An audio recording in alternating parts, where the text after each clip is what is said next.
요한계시록 4장 1절에서 3절 말씀입니다. 이 일 후에 내가 보니 하늘에 열린 문이 있는데 내가 들은 바 처음에 내게 말하던 나팔 소리 같은 그 음성이 이르되 이리로 올라오라. 이후에 마땅히 일어날 일들을 내가 내게 보이리라 하시리라. 내가 곧 성령에 감동되었더니 보라, 하늘에 보좌를 베풀었고 그 보좌 위에 앉으신 이가 있는데 앉으신 이의 모양이 백옥과 홍보석 같고 또 무지개가 있어 보좌에 둘렀는데 그 모양이 녹보석 같더라. 아멘. 할렐루야.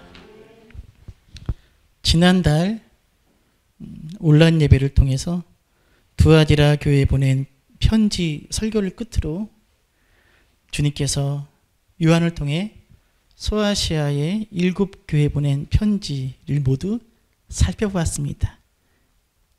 그리고 이제 주님께서는 요한을 하늘로 이끄십니다. 이 1절 다시 읽어볼까요? 읽습니다. 이 일 후에 내가 보니 하늘에 열린 문이 있는데 내가 들은 바 처음에 내게 말하던 나팔 소리 같은 그 음성이 이르되 이리로 올라오라. 이후에 마땅히 일어날 일들을 내가 내게 보이리라. 자, 뭐하라? 올라오라. 예전에는 이 올라오라라는 해석을 휴거로 이해를 많이 했는데 요즘에는 그렇게 이해하지 않고요. 이 구절은 실제로 요한이 하늘로 올려진 것이 아니라 주님께서 요한에게 환상을 통해서 영적 계시를 보여주셨음을 의미합니다. 그러면 주님은 요한을 하늘로 이끌어 올리셔서 요한에게 무엇을 보여주시느냐? 그 다음 절이죠. 자, 읽습니다. 내가 곧 성령에 감동되었더니 보라, 하늘에 보좌를 베풀었고 그 보좌 위에 앉으신 이가, 자, 주님께서 요한에게 무엇을 보여주십니까? 네? 보좌. 그런데 어디에 있는 보좌? 하늘 보좌를 보여줍니다. 그리고 그 하늘 보좌에 앉으신 이가 누구예요? 여호와 하나님이십니다. 주님께서는 요한에게 하늘에 펼쳐진 보좌와 그 보좌에 앉으신 여호와 하나님을 보여주십니다. 여러분, 보좌가 무엇입니까? 보좌는 왕이 앉는 의자를 이야기해요. 그래서 보좌란 말보다는 다른 단어가 더 많이 쓰이죠. 뭘까요? 왕좌. 그래서 요즘에 굉장히 유행하는 미국 드라마가 있는데 혹시 아십니까? 어떻게 아시죠? 여자분이? 왕좌의 게임 있죠. 보면 이렇게 주인공이 앉아있는 저 의자가 뭐예요? 저게 왕좌고 다른 말로 보좌. 왕은 아무데나 앉지 않습니다. 왕이 앉는 의자인 만큼 권위 있고 멋있는 의자에 앉게 되어 있습니다.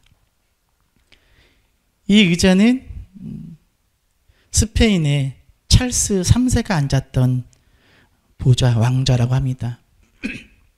우리나라에도 있습니다. 누가 앉았을까요? 여기는 어느 시대? 조선시대 왕이 앉았던 보좌고요. 그래서 저건 보좌라고 이야기하지 않고 어좌라고 하죠. 어좌. 이렇게 보좌 혹은 왕좌는 단순히 의자를 의미하는 것이 아니라 통치, 다스림을 의미합니다. 여러분에게 질문 하나 하겠습니다.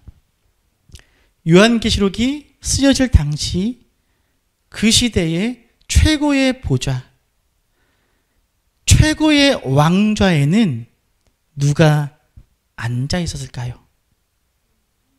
네? 그렇죠. 로마 황제입니다. 로마 황제가 최고의 보좌, 최고의 왕좌에 앉아서 그 시대, 그 땅을 다스리고 있었습니다.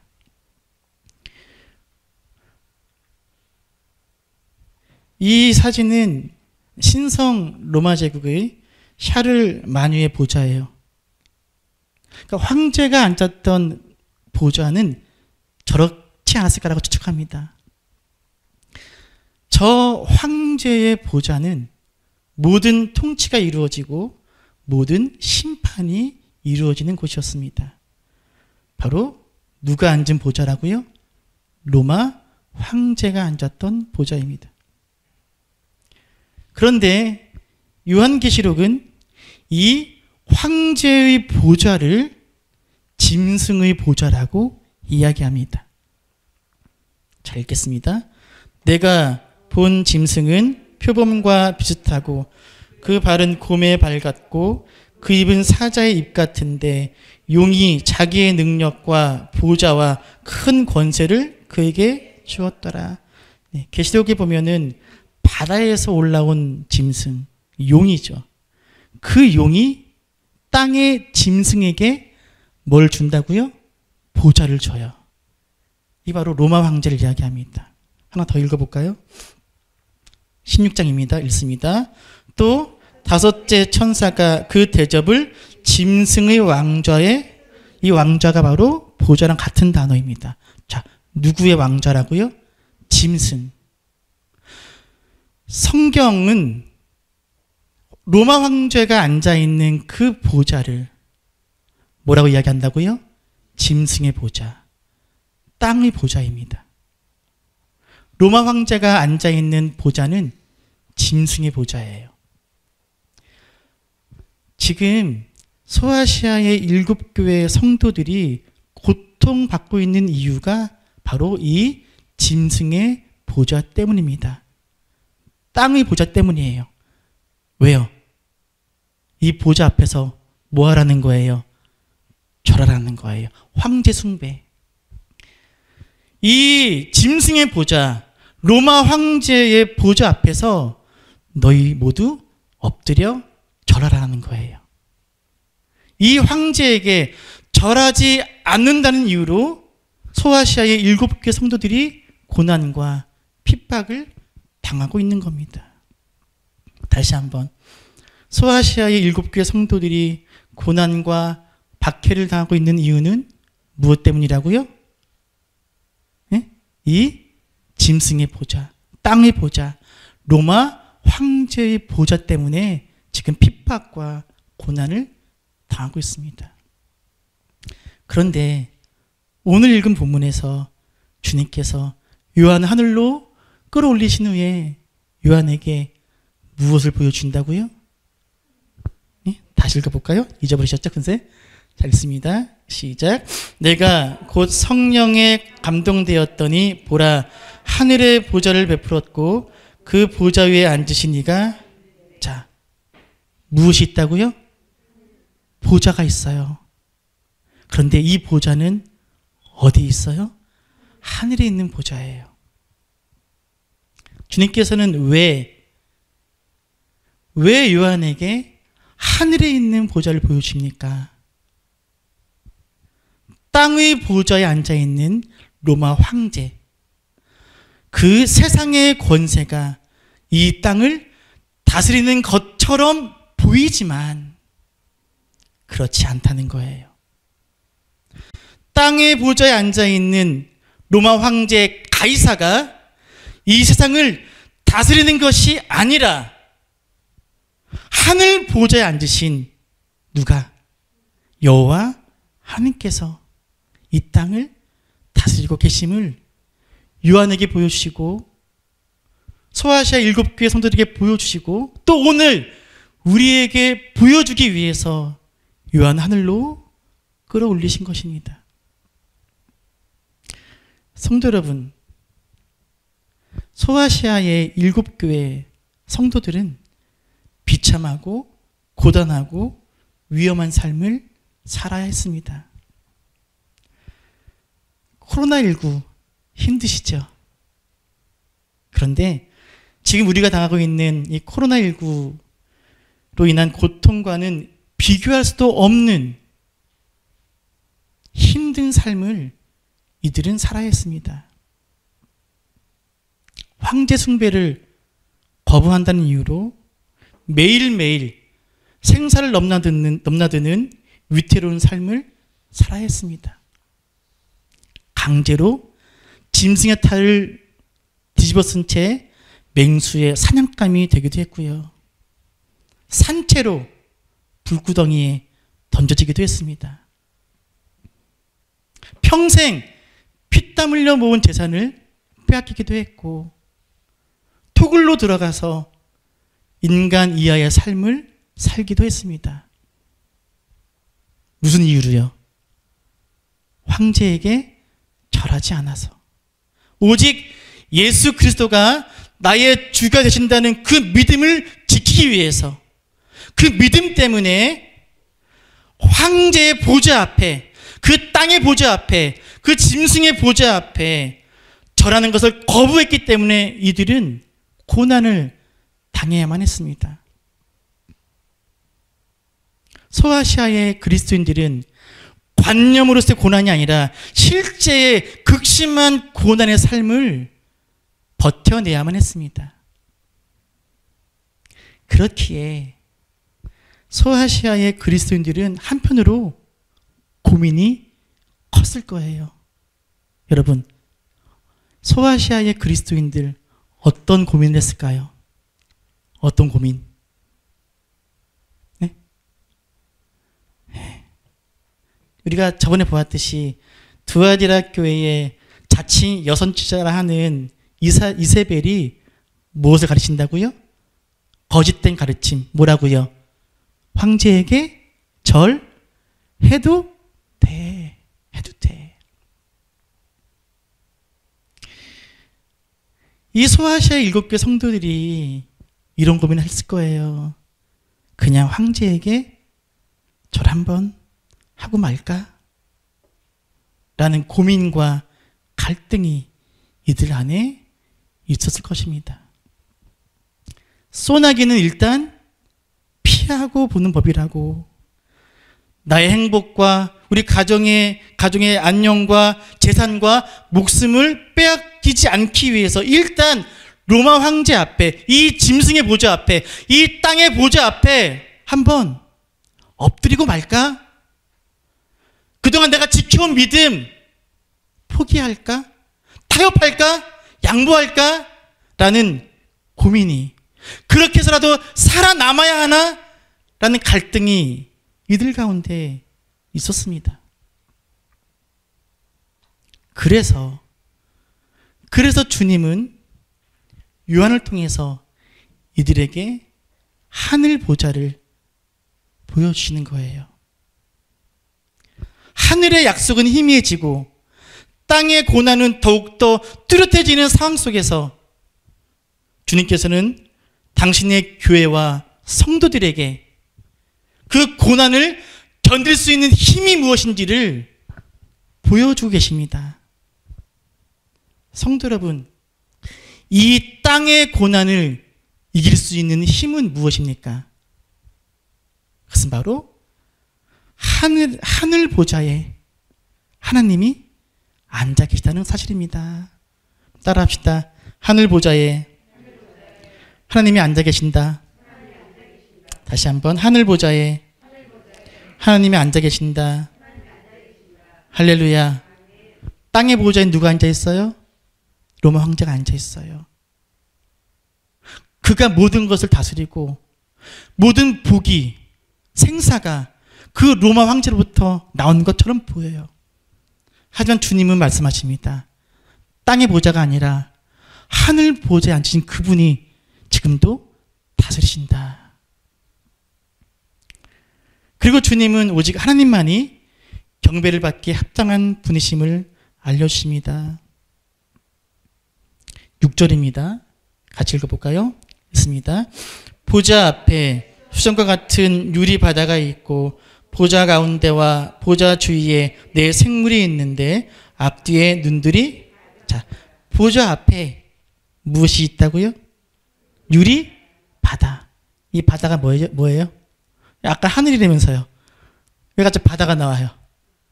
이 바다는 궁창이다, 궁창. 궁창을 우리말로 바다로 번역한 거예요. 궁창. 그러니까 뭐예요? 하늘이에요, 하늘. 하늘이 무엇 같은 거예요? 유리 같은 수정, 깨끗한 거예요. 그 하늘에 무엇이 있어요? 보좌가 있고 그 보좌 주위에 무엇이 있다고요? 네 생물이 있습니다. 뭐지요? 네 생물은 사자, 송아지, 사람, 독수리. 이 네 가지 생물이 있습니다. 자, 뭐라고요? 사자, 사람, 송아지, 독수리. 이 네 가지는 뭘 상징하냐면 그룹이에요. 그룹. 그룹이 뭐죠? 그룹? 천사의 무리입니다. 지금 하늘의 보좌 주위에 무엇이 있는 거예요? 천사들이 있는 거예요. 근데 이 천사들이 외칩니다. 8절입니다. 읽습니다. 거룩하다 거룩하다 주 하나님 곧 전능하신 이여 전에도 계셨고 이제도 계시고 장차 오실 이시라. 자, 따라합시다. 하나님은 전능하시다. 하나님은 전능하시다. 누가 전능하시다고요? 하나님이. 그럼 누구는 아니다는 거예요? 누구는 전능하지 않다는 거예요? 로마 황제를 이야기해요. 성도들은 환난과 고통 속에 있고 세상은 모순과 불공평과 억울함이 가득합니다. 핍박과 고난이 끊이지 않습니다. 이럴 때 우리는 하나님의 실존과 그분의 일하심과 무엇보다 주님의 능력을 의심할 때가 많습니다. 코로나19 기사가 있잖아요. 그 기사에 달린 댓글들을 봤는데 그 중에 저한테 가장 큰 충격을 준 댓글이 있었습니다. 이 댓글이 뭐냐면 코로나19로 인해 한 가지 확실한 건 알게 되었다. 코로나19를 없애달라는 하나님의 기도가 소용이 없다는 것이다. 라는 댓글이 달려있더라고요. 소용이 있어요, 없어요? 우리 간직 기도하잖아요. 2달이 넘어가는데 소용이 있어요, 없어요? 없는 듯 보인다는 거예요. 없는 것처럼 보여요. 우리야 괜찮지만 미국 같은 경우에는 없는 것처럼 보여요. 하나님이 전능하지 않으신 것처럼 보인다는 거예요. 땅의 핍박과 고난이 심해지면 하나님의 전능하심을 의심하게 된다는 거예요. 하늘 보좌 앞에 천사들이 뭐라고 고백해요 지금? 하나님은 전능하시다. 전능자 하나님께서 우리의 눈물과 고난, 땅의 현실을 알고 계시고 우리의 내일을 준비하고 계신다. 무소불위에 걸려 휘두르는 저 로마 황제가 전능자 같지만, 로마 황제로부터 나오는 복이 우리를 먹여 살리는 것 같지만 아니다. 로마 황제가 아니라 하나님이 전능자시다 라고 천사들이 외치고 있는 거예요. 그러니까 뭐 하지 말라고요? 그 땅의 보좌, 짐승의 보좌 앞에 절하지 마라. 로마 황제가 전능한 것처럼 보여도 아니다. 하늘의 보좌에 앉아 계신 하나님이 전능하시다. 그리고 하나님의 백성을 대표하는 24장로들이 자기의 관을 보좌 앞에 드리며 말합니다. 8절 11절입니다. 읽습니다. 우리 주 하나님이여 영광과 존귀와 권능을 받으시는 것이 합당하오니. 자, 따라합시다. 합당하오니. 무엇이 합당해요? 영광과 존귀와 권능을 받으시는 것이 합당합니다. 누가요? 하나님이. 누가 아니고 로마 황제가 아니라는 거예요. 영광과 존귀와 권능을 로마 황제에게 돌리는 것을 강요하던 이 시대에 하늘의 백성들이 외치는 거예요. 땅의 보좌에 앉아있는 저 로마 황제를 경배하지 말라. 저 로마 황제는 경배를 받기에 합당하지 않다. 오직 하늘 보좌에 앉아 계신 여호와 하나님만이 경배받기에 합당한 분이다. 그러니 뭐 하지 말라는 거예요? 절하지 말라. 내가 너희의 고민을 안다. 너무 힘들고 어려워서, 너무 괴로워서 고민하는 거 안다. 하지만 절대로 엎드려 절하지 마라. 하늘에 무엇이 있다? 보좌가 있다. 그 위에 누가 앉아 있다? 하나님 앉아 있다. 그분은 어떤 분이다? 전능하시다. 그리고 그분이 경배받기에 합당한 유일한 분이시다. 눈물로 얼룩진 환난과 피로 찌든 고난 속에서 톱으로 배임을 당하고 맹수의 사냥감으로 던져지는 상황 속에서 주님은 하늘 보좌를 보여주십니다. 그렇게 주님은 그들이 흘리는 눈물과 피가 결코 헛되지 않음을 보여주십니다. 하늘 보좌에 계신 주님께서 당신의 백성을 내버려 두시지 않으실 것이며 반드시 그분의 목적을 이루실 것이기 때문입니다. 여러분, 이 요한을 통해서 보여주신 하늘 보좌의 모습은, 그리고 하늘 보좌에 앉으신 하나님의 모습은 고난의 땅을 살고 있던 소아시아의 그 성도들에게 큰 위로와 힘이 되었을 것입니다. 믿음으로 사는 자는 하늘 위로 받겠네. 무슨 일을 만나든지 만사형통하리라. 무슨 일을 만나든지